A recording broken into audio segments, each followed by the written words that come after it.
Hello everyone, welcome to Tactim. Today in this video, I'm gonna show you how to off light effect for notification in your Android phone. Before starting the video, please subscribe to Tactim. So, let's get started. For this, you have to open your settings. Then scroll down. Go to Dynamic Effects. Here you can see the option of Ambient Light Effect. Press on this. Now scroll down. Here you can see the option of Notification. If you want to off your light effect for notification, you just have to turn up the button.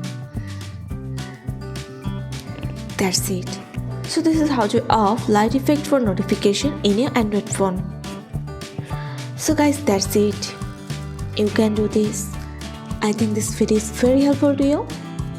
If it was, then give a thumbs up and hit the subscribe button.